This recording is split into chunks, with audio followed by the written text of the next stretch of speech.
Hello friends, आप देख रहे हैं आपका चैनल शेयर बाजार विद आयुष। तो दोस्तों आज मार्केट्स में क्या देखा हमने।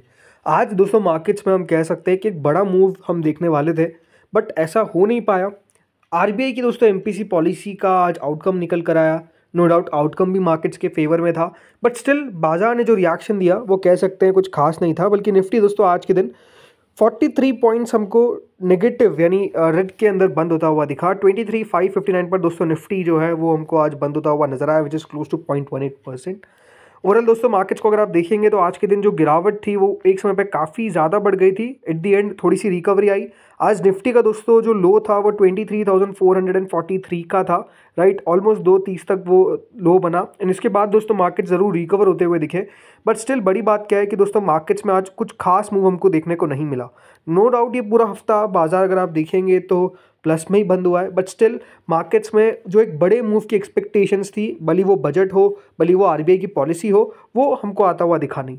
आज की दिन अगर मैं बात करता हूँ बैंक निफ्टी की, तो बैंक निफ्टी ने भी दोस्तों कोई खास अच्छा प्रदर्शन नहीं किया। 223 पॉइंट्स बैंक निफ्टी नीचे बंद होता है, 0.44% नीचे बंद होता है। अगर मैं बात करता हूँ दोस्तों कि कौन से इंडाइसिस ने आज काफ़ी बढ़िया किया, तो आप यहाँ पर देखिए मेटल इंडेक्स जो है वो काफ़ी बढ़िया करता हुआ नजर आया, close to 2.66%, right. Consumer, mid cap, auto, ये सब आज आपको तब भी ठीक करते हुए नजर आए। बाकी जो गिरावट थी वो मेजरली कहाँ पर थी। गिरावट दोस्तों आज के दिन हमको देखने को मिलेगी पीएसयू बैंकिंग इंडेक्स में, एफएमसीजी में, मीडिया में, ऑयल एंड गैस में। यहाँ पर दोस्तों जो गिरावट थी वो आज हमको नजर आई, राइट। तो मार्केट्स कह सकते हैं कि दोस्तों आरबीआई की मॉनेटरी पॉलिसी ज़्यादा खुश नहीं हुआ।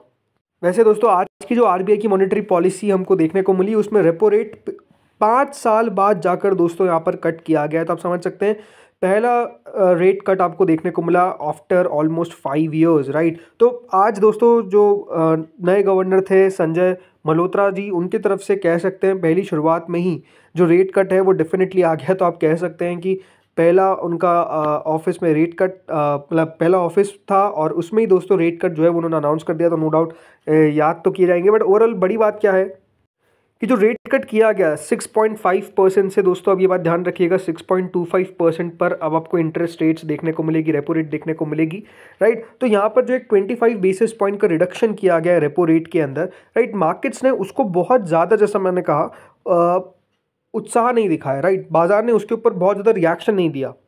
बल्कि दोस्तों जो रेट कट हमको देखने को मिला ये कह सकते हैं यूनानिमस था। मतलब सारे जो भी बेसिकली जो भी आरबीआई के गवर्नर में देखिए, जो भी बाकी डेप्यूटीज़ रहते हैं, जो भी रहते हैं, उनमें सब में दोस्तों यूनानिमस था कि हाँ इस बार इंटरेस्ट रेट जो है वो हम कट करेंगे, यानी रेपो रेट में बदलाव करेंगे। उसके बावजूद भी देखिए मार्केट्स ने उतना ज़्यादा इसके ऊपर उत्साह नहीं दिखाया। नो डाउट कमेंट्री बहुत इंपॉर्टेंट होती है, और बड़ी बात क्या है कि वो जो कमेंट्री थी वो आई थिंक मार्केट्स ने उतना ज़्यादा उसके ऊपर उत्साह नहीं दिखाया। ये अपने आप में देखिए एक पॉइंट हो सकता है, but still overall I think आज आरबीआई की पॉलिसी में कुछ नेगेटिव जैसा मुझे नज़र नहीं आया। मॉनेटरी पॉलिसी जो देखिए अब अच्छी हो बुरी हो वो नहीं पता, बट बड़ी बात ये थी कि देखिए कोई खास नेगेटिव नहीं था कि ऐसा कुछ नेगेटिव अनाउंसमेंट कर दिया। एमपीसी ने ये देखिए साफ साफ कहा कि अब जो फोकस है वो है durable alignment of inflation with the target while supporting growth. ये दोस्तों उनकी तरफ से कह सकते हैं स्टेटमेंट निकल कर आया। जो उनका स्टैंड था वो ये अभी भी कह सकते हैं न्यूट्रल रखा है। नो डाउट इस स्टैंड को हो सकता था कि देखिए यहाँ पर चेंज किया जाए, बट ओवरऑल वो नहीं किया गया। यहाँ पर अगर आप देखेंगे सारे, तो देखिए एमपीसी में वोटेड हुआ यूनानिमसली, सबको बताया 25 बेसिस पॉइंट टू 6.25%। और ये जो यूनानिमसली था उसमें न्यूट्रल पॉलिसी स्टैंड्स अभी दोस्तों रखा गया है। Average inflation lower since flexible inflation targeting adopted. Flexible inflation targeting framework जो है वो भारत को बेहतर सर्व करेगा, ऐसा कहा गया है। बड़ी बात थी कि दोस्तों आगे की ग्रोथ को लेकर क्या अनुमान है। तो देखिए जुलाई सितंबर जीडीपी ग्रोथ फोरकास्ट जो है वो 7% किया गया है टू 7.3%। जनवरी मार्च का जो सीपीआई इन्फ्लेशन फोरकास्ट है वो 4.4% किया गया है फ्रॉम 4.5%। मतलब जो पहले दोस्तों आरबीआई का अनुमान था 4.5% का, उसको घटाकर 4.4% पर लाया गया है, ये आप कह सकते हैं। एक्सपेक्टेशंस अगर आप देखेंगे जो जुलाई सितंबर जीडीपी ग्रोथ के फोरकास्ट की है उसको भी 7% पर ला दिया गया है, जो पहले 7.3% था। तो ये आप कह सकते हैं कि जो जीडीपी के टारगेट्स थे, राइट, उसको कट किया गया। और ऑब्वियस बात है कट किया ही जाना चाहिए, फिर करना ही पड़ा, बिकॉज जो नंबर्स निकल कर आए थे वो नंबर्स सपोर्ट नहीं कर रहे थे। थोड़ा सा दोस्तों कह सकते हैं कि जो इन्फ्लेशन था वो थोड़ा सा अनुमान से ज़्यादा जा रहा था, तो उसके कारण आपको असर जो है डेफिनेटली पड़ता हुआ दिखा। इसके अलावा दोस्तों आरबीआई ने कहा है कि जो अक्टूबर से दिसंबर की जीडीपी ग्रोथ रहेगी वो 6.5% पे रहेगी। आरबीआई की तरफ से कहा गया है कि एक एक्सेसिव वॉलेटिलिटी जो है वो लाई जाएगी। उन्होंने कहा कि हम कोई टारगेट यहाँ पर नहीं देख रहे हैं at a certain level for rupee exchange rate, because उनसे उन्होंने ये भी कहा कि जिस तरीके से रुपया डिप्रिसिएट कर रहा है तो इस पर भी देखिए उनको कमेंट डेफिनेटली आता हुआ दिखा, राइट। इन्फ्लेशन के ऊपर क्या कहा गया, देखिए उन्होंने कहा कि assuming a normal monsoon next year CPI inflation जो रहेगा FY26 में वो 4.2% रह सकता है, with April to June at 4.5%, जुलाई सितंबर 4%, अक्टूबर दिसंबर 3.8% और जनवरी मार्च 4.2%। यानी अगर आप देखेंगे तो ओवरऑल जो एक्सपेक्टेशंस है कि अप्रैल टू जून के अंदर 4.5% जो है वो हमको इन्फ्लेशन जाता हुआ दिखेगा सीपीआई का, विच इज़ द हाईएस्ट। उसके बाद अगर आप देखेंगे तो इन्फ्लेशन में आपको एक डिप देखने को मिलेगा और फिर जनवरी से मार्च में बेसिकली आपको एक इंक्रीज देखने को मिल सकता है। अब हमेशा एक बात ध्यान रखिए, जब भी आरबीआई अपने इन्फ्लेशन के टारगेट्स की बात करती है तो वो क्या सही हो रहा है या नहीं हो रहा है, जब डेटा आता है तब दोस्तों मार्केट उसको देखता है। एंड नो डाउट जो पिछली बार इन्फ्लेशन का टारगेट था वो आरबीआई अचीव नहीं कर पाया, जब डेटा निकल कर आया तो वो थोड़ा सा ज़्यादा निकल कर आ गया, तो ये एक सबसे बड़ा कारण है। हाँ, ये बात ध्यान रखिए, सीपीआई इन्फ्लेशन में बहुत सारे पैरामीटर्स होते हैं देखने के, क्योंकि जिस तरीके से आप कह सकते हैं वेजिटेबल्स की रेट्स बढ़ती हुई नजर आई थी, उसका एक बहुत बड़ा कारण था कि इन्फ्लेशन में भी आपको एक इंक्रीज देखने को मिल गया था। और इम्पॉर्टेंट अगर हम बातें करें कि यहाँ पर क्या स्टेटमेंट्स थे, तो देखिए बड़ा स्टेटमेंट यही था कि मेन ऑब्जेक्टिव है कि inflation price stability at present time has come to be more supportive of growth. मतलब मेन फोकस देखिए इन्फ्लेशन पे है, प्राइस स्टेबिलिटी पे है और किस तरीके से ग्रोथ आ सके इस पर है। उन्होंने कहा कि हम वॉचफुल है, हम देखेंगे किस तरीके से लिक्विडिटी प्रोवाइड कर सकते हैं और सपोर्ट कर सकते हैं ग्रोथ को as inflation has come down. यानी इन्फ्लेशन जब अभी कमा है तो उस पर और किस तरीके से ग्रोथ हो सकती है, इसके ऊपर आरबीआई का फोकस रहेगा।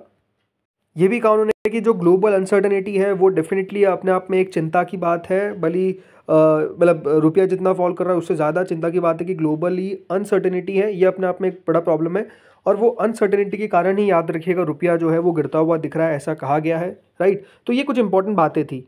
और देखिए ये भी उन्होंने क्लियर कर दिया कि जो भी इनकम टैक्स कट हुआ है उससे कोई बहुत बड़ा असर इन्फ्लेशन पे पड़ता हुआ नहीं दिखेगा। ये भी दोस्तों आरबीआई के गवर्नर ने क्लियर कर दिया है, जो अपने आप में एक इंपॉर्टेंट बात थी। अब देखिए ज़रूरी बात क्या है कि बाजार क्यों नहीं बढ़ रहा है, राइट। बाजार नहीं बढ़ रहा, उसके पीछे का रीज़न देखिए कॉर्पोरेट अर्निंग्स, और जो बड़े कॉर्पोरेट्स है, राइट, बड़े कॉर्पोरेट्स कौन, अडानी, टाटा, राइट, इन सब के प्रॉफिट्स में भी आपको एक कमी देखने को मिली है। और ये भी जो बाजार का आउटलुक है वो डेफिनेटली थोड़ा सा कंसर्निंग दिखाता है, बिकॉज जो नंबर्स हैं वो आप कह सकते हैं उतने स्ट्रेंथ नहीं कर पा रहे हैं, उतने ज़्यादा बेहतर नहीं आ पा रहे हैं। और ये बात ध्यान रखिए, अर्निंग्स पर मार्केट चलता है, राइट। अर्निंग्स अगर आपको आती हुई नहीं दिखेगी तो मार्केट्स में ऑब्वियसली बात है गिरावट नजर आती है, और अर्निंग्स नहीं होगी तो ये बात ध्यान रखिएगा एफआईआईज तो बेचेंगे ही बेचेंगे। आज भी दोस्तों एफआईआई का आंकड़ा निकल कर आया 7 फरवरी को, करीबन 470 करोड़ की सेलिंग जो है वो दोस्तों आज के दिन एफआईआईज ने की। नो डाउट बहुत बड़ा नंबर नहीं है, डीआईएस ने उसके सामने 454 करोड़ की बाइंग करी, बट ओवरऑल आप समझ सकते हैं कि देखिए अभी भी जो एफआईआईज है उनका सेलिंग बरकरार है। एक दिन का देखिए उन्होंने हमको खुश करा था कि एक दिन बाइंग करी, बट उसके बाद अगर आप देखेंगे तो वो जो सेलिंग है वो लगातार चालू है। कल तो नंबर काफ़ी बड़ा था, तो आप समझ सकते हैं कि अभी भी दोस्तों जो एफआईआईज का पैसा है, राइट, वो मार्केट्स में नहीं आ रहा है, राइट। एक दिन खरीदने बेचने से उतना फर्क नहीं पड़ता है, स्टेबिलिटी चाहिए, राइट, रोज बाइंग होनी चाहिए, वो जो है वो डेफिनेटली भी मिसिंग है, जिसके कारण कह सकते हैं मार्केट भी अभी एफआईआईज की बाइंग एक दिन अगर होती है तो उसको उतना पसंद नहीं करता है, अगर लगातार होगी तो बाजार उसको पसंद ऑब्वियसली बातें करेगा ही करेगा। बाकी देखिए और कुछ इंपॉर्टेंट बात क्या है, इंपॉर्टेंट बात ये है कि दोस्तों अभी एक आज बड़ी खबर निकल कर आई जिसमें बताया जा रहा है कि जो पीएम मोदी है वो 12 से 13 फरवरी में के बीच यूएस में विजिट करेंगे, राइट। अब ये बात ध्यान रखिए, ये फर्स्ट विजिट होने वाली है जब डोनाल्ड ट्रंप की स्वेरिन हुई है उसके बाद, तो ये बहुत इंपॉर्टेंट हमारे लिए है। ऐसा क्यों? बिकॉज जिस तरीके से दोस्तों डोनाल्ड ट्रंप जो फैसले ले रहे हैं, राइट, अनसर्टेनिटी की अगर बात करते हैं तो नो डाउट अभी यूएस में ही सबसे ज़्यादा अनसर्टेनिटी, और जिस तरीके से लगातार देखिए उनके फैसले लिए जा रहे हैं, अभी हम कह सकते हैं बचे हुए हैं कोई भी टैरिफ से, राइट। बट जो बड़ी बात है वो यही है कि क्या ये आगे भी मेंटेन रहेगा स्टांस, ये सबसे इंपॉर्टेंट है। बिकॉज देखिए अगर वो एक क्लैरिटी मिल जाती है तो बाजार, ये बात ध्यान रखिएगा, इस चीज़ से ऊपर चल जाएगा कि हाँ कुछ गलत अलग चीज़ ना हो जाए, राइट। अभी अगर आप देखेंगे तो चाइना पे लगाया गया, चाइना ने फिर से रिटेलिएट किया। नो डाउट मैक्सिको और कनाडा से तो अभी 1 महीने तक का समय दिया गया है कि हाँ 1 महीने तक तो हम नहीं लगाएंगे। लेकिन बड़ी बात यही है कि दोस्तों जब हमारे पीएम जाते हुए दिख रहे हैं, राइट, तो अगर इस पे स्टेटमेंट आएगा तो ये अपने आप में देखिए बहुत बढ़िया खबर हो सकती है। अभी अगर आप देखेंगे बजट में काफ़ी जो टैरिफ देखिए भारत लगाता था वो कम किए हैं, राइट, सॉफ्टन इंडिया भी हुआ है। तो अब ये देखना है कि आगे किस तरीके से अमेरिका का स्टैंड रहता है, एंड नो डाउट ये जो 2 दिन का विजिट है ये बहुत इंपॉर्टेंट रहेगा specifically for the Indian markets. So friends, इस वीडियो में इतना ही था। होपफुली वीडियो आपको बढ़िया लगा होगा। अगर लगा तो लाइक कर देना, चैनल से पहली बार जुड़े सब्सक्राइब कर देना। Thank you friends for watching this video.